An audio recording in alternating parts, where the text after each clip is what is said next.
Hi everyone, Vegas Film Critic here, Jeffrey K. Howard, and welcome to my review of Split, starring James McAvoy and Betty Buckley, directed by M. Night Shyamalan. I'm a big fan of M. Night, and I think he just gets a really bad reputation and a bad rap. You know, he was this wonder kid with his very first movie with The Sixth Sense, and he pretty much created the twist in Hollywood films, the modern day twist. And just think of the pressure for this poor guy, for every film to come up with something like that that's bigger than better, and that people are expecting it, and you just disappoint. But you really, you're not disappointing because you can't keep grabbing, lightning in a bottle every time. So I just feel bad for him. He gets a bad rap a lot, and I just think that's not necessary. And I don't think it's warranted. I really don't. And I had the chance to interview him three or four times. I talked to him for Signs and The Village, Unbroken or Unbreakable.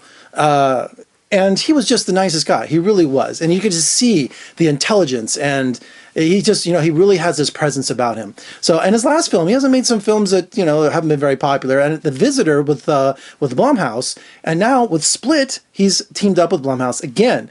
And James McAvoy, let's set up the film real quick. James McAvoy plays, well, what does he play? He plays Kevin, plus about 22 other personalities. He abducts these three girls. And this is a spoiler-free review. I just wanted to say that. He abducts three girls, and this is not your typical, serial killer grabbing hostages and keeping them in the basement chained up, kind of, and torture them and do these weird things. Since he has multiple personalities, he comes and goes as all these different personalities, these different characters, and they have the ability to talk to each other. So out of the 23 personalities, 3 have taken over mostly for his life. They've come to the surface, or as he says, they come into the light. And it's the 3 characters are Dennis, who's the one who kidnapped the girls, and Patricia, who's best friends with Dennis, and then you have Hedwig, who's a 9-year-old boy. Having to play all of those characters, sometimes in the same shot, kind of really messes with the audience as much as it messes with the actors playing the parts, because it has been nuts making this film. So you have these 3 characters who come and go, who don't really want to hurt these girls. They're there for a different reason, and all 3 of these personalities know why they're there. And one of the girls taken captive is Anne Taylor-Joy, and if you recognize her, she's from The Witch.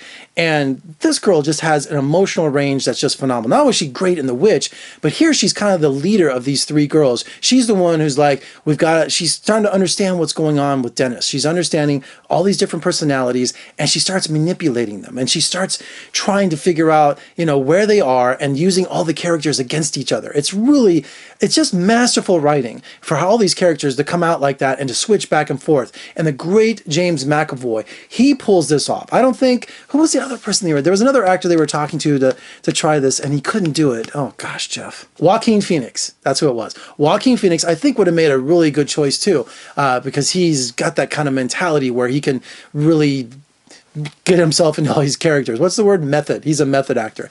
But James McAvoy can go in and out of these characters almost like a light switch. It just, I just see him transition. And I had people in the audience, and they kept, every time he would show up on screen, they would go, oh, it's Patricia. Oh, it's Hedwig. Or they would all know. And so they were believing that they were all these different characters, that it wasn't just someone doing funny voices. You didn't believe that at all. You believed that he embodied all of these different characters. So holding all this together is the psychiatrist that sees Kevin with all these personalities over the last many, many years. She's, in fact, even made a case study out of him as Betty Buckley. And I love Betty Buckley. Not only was she a Broadway sensation, she did originally Into the Woods when that came out, but also she was Mrs. Bradford. So when I was growing up, I watched 8 is Enough, and that was my show. I wanted to be a Bradford so bad, and Dick Van Patten. But Betty Buckley, she really has these great scenes with James McAvoy where you can see that she's pulling out all this information. And some of these personalities she's heard of over the years, but they haven't surfaced till now. So she's really suspicious about what's going on, and she investigates. I just wanted to read some of the characters out of the 23. Here's the characters you're going to see with James McAvoy portraying in Split. Dennis, Patricia, Hedwig, the Beast, Barry, Orwell, Jade, and Kevin. That's just a sample of these characters.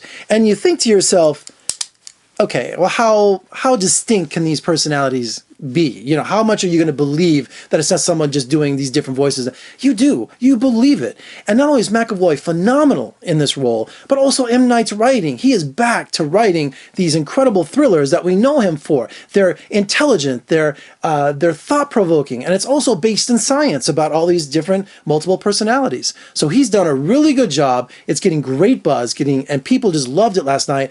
You know, if I had to start picking my favorite films of 2017, you know, here we have Bye Bye Man, and there's all these crappy films coming out in January.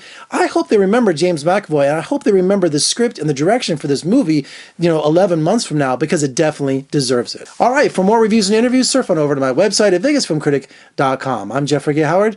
I'll see you next time.